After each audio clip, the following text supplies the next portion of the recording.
I'm Morella Fernandez. Thanks for joining us. The Deputy Prime Minister and Finance Minister, Chrystia Freeland, has presented her controversial capital gains proposal to Parliament, setting the stage for a key vote. Taxing capital gains is not an inherently partisan idea. It's an idea that everyone who cares about fairness should support. The Liberals want to hike the inclusion rate on capital gains from 50% to 67% for people earning more than $250,000 in gains in a given year, and on all capital gains by corporations. Freeland says the increase to the tax will generate about $20 billion to pay for the dental care and a national food program. Let's go to Michael Gagan. He's a political analyst and joins us to talk about this. Michael, first of all, there's going to be a vote on this. The Conservatives have been criticizing it for months. How do you expect them to vote on this capital gains tax change? Well, I'm expecting the Conservatives to vote against this capital gains tax change. I'm expecting the NDP and the Liberals and probably the Bloc to vote for it. But it's certainly one that is going to upset a lot of higher income professionals, especially doctors. And so I can see a situation where, in terms of the brain drain that's occurring in Canada, this is going to have a bit of an accelerator effect.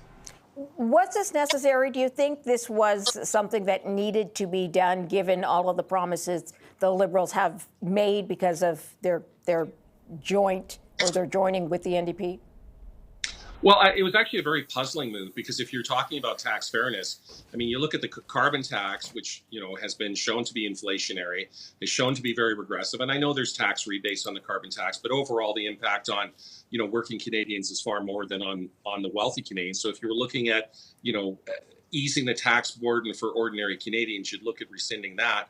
And on the other hand, we're now in a situation where the average Canadian spends more on taxes at various government levels than they do in terms of basic necessities. So we no longer have a situation in Canada where government is living within the means of the people. And so what needs to be done actually is a real scaling back of the scope of government, particularly what some have referred to as the commissar class, the sort of middle management bureaucracies, et cetera. And in British Columbia, we've seen that grow by a third in the last 6 or 7 years, and that's certainly not sustainable. So I think what most Canadians would be looking for is a government where you're reducing the size of the bureaucracy, putting resources into frontline workers, and easing the tax burden. Because, of course, the other thing is that the basic personal income tax exemption in Canada is only $15,000, which means you can be working for an income far below the poverty level to live in a city like Toronto or Vancouver or what have you, and still be expected to pay thousands of dollars in taxes. So It's certainly not a sustainable future we're headed towards. This is just going to accelerate the brain drain. Yeah, that makes a very good point there about how much the exemption applies to. Let's talk about foreign interference as well, because, of course, you've heard the latest allegations that some MPs and senators wittingly is the word they use, participated in foreign interference by helping other governments, sharing information, that kind of thing. Do you think this needs to be passed to the inquiry right now? And if so, what could they do? How could they add to any sort of investigation here? Well, I think any means by which we can shed some sunlight on this corruption is a good thing, sunlight being the best disinfectant in terms of political corruption. But it's certainly against a backdrop where Canadians are very, very angry and frustrated at the lack of accountability that the, folks in Ottawa seem to have. You donate $20 to the Freedom Convoy and your bank account gets frozen for months.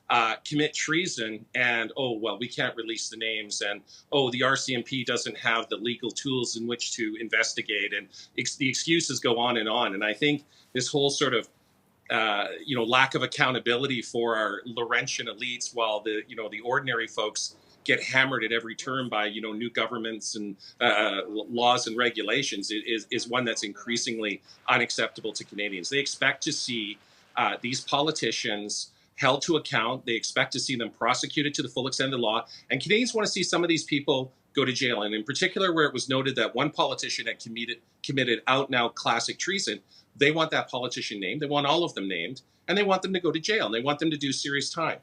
Okay, but shouldn't this be left to the RCMP then to investigate and maybe empower them to do it, given the fact that the inquiry is kind of under the same umbrella where there's intelligence and some of it cannot be shared?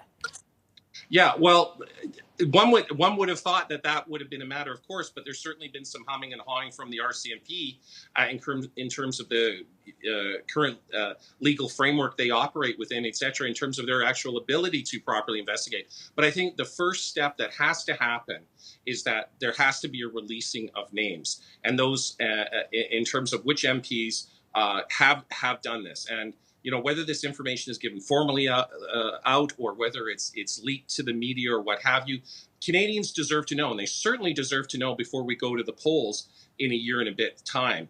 Am I voting for an MP that has committed treason or not? Right?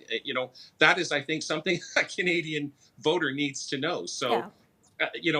In terms of this parliamentary committee, it's neither here nor there. The ideal is that there would be a proper criminal investigation, and if the RCMP or CSIS doesn't have the legal framework to do that, it needs to be created and enforced retroactively. Yeah, Michael Geoghegan, good to have you, sir. Thanks for joining us tonight. Thank you.